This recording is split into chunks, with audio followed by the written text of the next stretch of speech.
welcome to my channel. First of all, it's a really cloudy day, so I hope the lighting it's okay. But today I'm talking about Hitman. It's a new movie streaming on Netflix, but this movie was out during like a festival circuit and limited theaters, so only a few people have seen it, like critics and the people that got the good stuff, early access and all of that. But this movie stars Glenn Powell, our new movie star, and Adria Arjona. I see a lot of people pronouncing her name Arjona, but I think it's only like the American people because she is Puerto Rican and I think her mom is from Guatemala. So she is Latina. So I think you pronounce her name Arjona. So the plot for Hitman goes: a professor moonlighting as a hitman for his city police department descends into dangerous territory when he finds himself attracted to a woman who enlists his services. The woman is played by Adria Arjona, who is always so charming and delightful to see. In this movie, her name is Madison, and she hires Ron, played by Glenn Powell, to kill her abusive husband. Even though we never see any physical abuse happening to her, she mentions that he has her on a strict diet, that she can wear some type of clothes, can wear her hair a certain way. So we know it's a very controlling relationship. But Ron talks her out of killing her husband. He says, take the money and leave. Just leave him, don't look back. And then he says, but here's my number. You can call me anytime you want. And she does. And they start a relationship. By the way, Ron is the fake hitman that he's portraying. His real name is Gary. And he's a professor at a university, and he teaches psychology and philosophy. Gary, it's very dorky. He drives a Civic, and he has 2 cats. Ron is his self-confident, sexy persona. Back to Adria. I think I first saw her in Emerald City. I love any like spin-offs or different stories about, the Wizard of Oz. Emerald City was in 2017, and I was like, who is she? She plays Dorothy, and I was like, who is this actress? I've never seen her, but she's like, every time she's on screen, first of all, she's beautiful, but something about her that like drew me to her. And then I saw her in Good Omens. She plays a witch and she's got the glasses, and I was like, who is this girl? And I looked her up. I was like, oh, it's the girl that played Dorothy. And then one of my favorite movies of that year was a 2022 Father of the Bride. It's on Max. It's the Latin version. It's with Gloria Estefan, Andy Garcia, and Adria. She plays the bride. In Hitman, she is sexy. She is charming. But the character of Madison, I felt was very one-noted. I didn't really care for her. Now, Glenn Powell, what is the deal with him? I never got him, like the appeal of Glenn Powell, because everyone's saying he's the next movie star. And when I first saw him in Top Gun Maverick, I never, he's done plenty of movies, but I don't recognize him from any place else besides Top Gun, and then Anyone But You. Got it. He's got a ripped body, like Adonis type of body. I get it. And then he's got that beautiful smile. He seems so charismatic. He seems like the nicest guy. And his parents too. His parents seems like the coolest set of parents, because they troll him on the red carpet. He seems like very down to earth. But I don't find myself like attracted to him, like lusting, like, ooh, Glenn Powell.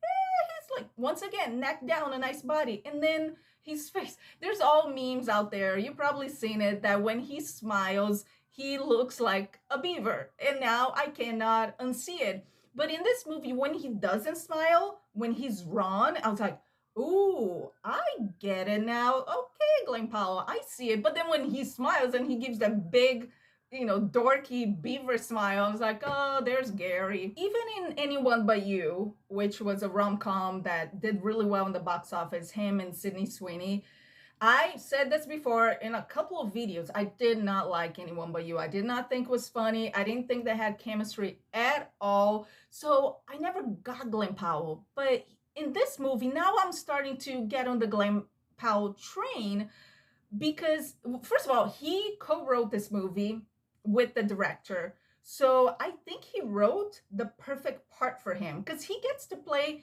all these different like little characters here and there. And then he has the two main characters, which is Gary the professor and Ron the hitman. And he does seem to be having a lot of fun with all these different characters. He goes from like one of the hitmen is like Russian accent.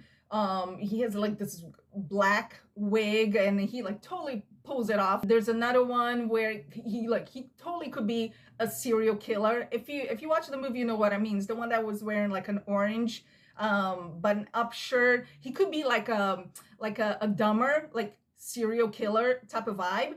And that was like, even the way he spoke, I was like, oh, you scare me. But Glen Powell gives me a wannabe Tom Cruise vibe, and he's probably not doing it intentionally, but maybe it's because like he hung out with Tom Cruise for a long period of time, and they're probably are going to shoot Top Gun 3 soon. So, and Tom Cruise gave him tons of advice as far as, the business goes. So I don't know if that's something like that rubbed off on him, but the scene where they're at the diner and he first meets Madison and they're talking about cats and stuff, the way that he was talking, Ron, Glen Powell, whatever, it was like I was watching Tom Cruise. His mannerisms, like the way he spoke and he stopped. I have a clip, I'll show you.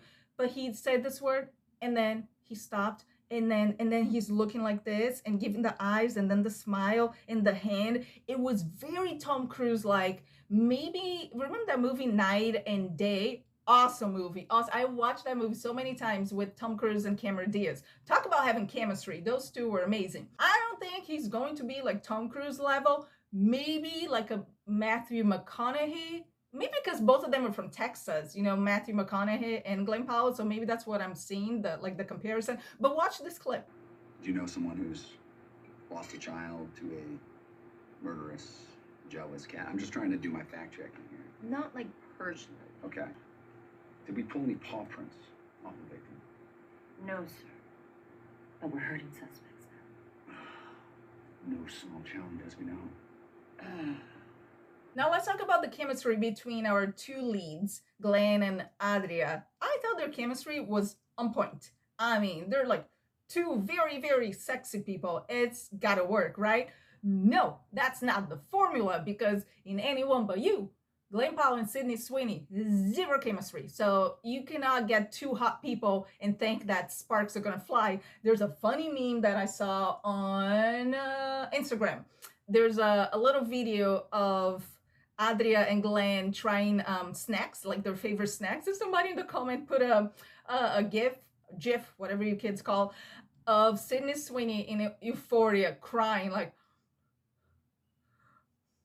And I laugh out loud because that's probably how she's feeling right now. She's like, oh my gosh, he has more chemistry with this woman than with me. And we're about to do a sequel for Anyone But You. You know what they should do? They should bring Adria to the second Anyone But You, just like to spice it up and maybe like do a little love triangle. The movie's rated R, probably for language, because when I saw the R, I was like, ooh, sexy scenes. No. I mean, we do get a couple of sexy scenes. I was kind of underwhelmed because they built this relationship and they're very flirtatious with each other, and you feel like like the chemistry like simmering, and you're just like, oh my gosh, once they like do the deed, it's gonna be like amazing, like 50 Shades type of amazing. No, we get like a little side boob when she's on top of him, and then they're in the tub. There's not really nudity. There's no butt shots from either of them. So the sex scenes were like PG-13. So a lot of people are labeling this movie a dark comedy or a dark rom-com.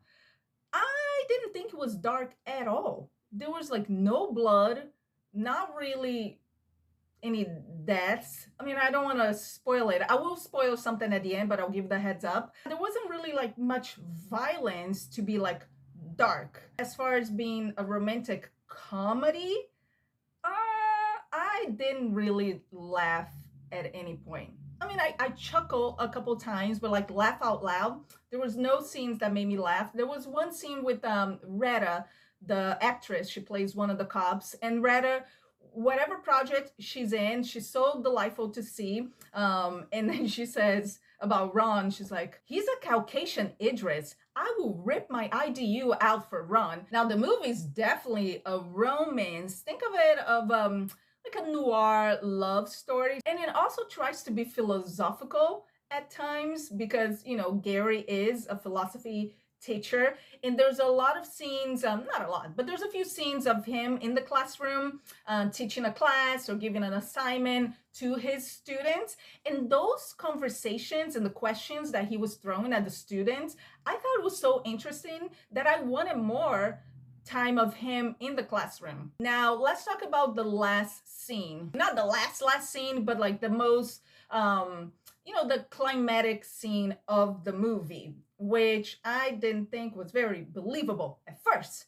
So I am going to spoil a little bit, but not that much, which is when Ron goes to Madison's house to confront her about her husband's death, because the cops are thinking that she did it. They're trying to figure out if it was her or not because there was life insurance involved. So they send Ron there to question her, and because they were so close, they think that she's going to spill the beans to him, but he's trying to protect her. As they're like arguing and he's questioning her, he has a bunch of stuff typed on his phone telling her, because they have the mics, they don't have cameras, but they have the mics, so he's showing her what to say and what not to say on his phone. I didn't think it was believable, because if he wanted to get anything out of her, you know, like a confession, he wouldn't go in there screaming and pointing fingers and yell, tell me you did it. Yeah, I know about the life insurance policy. I did not bite that.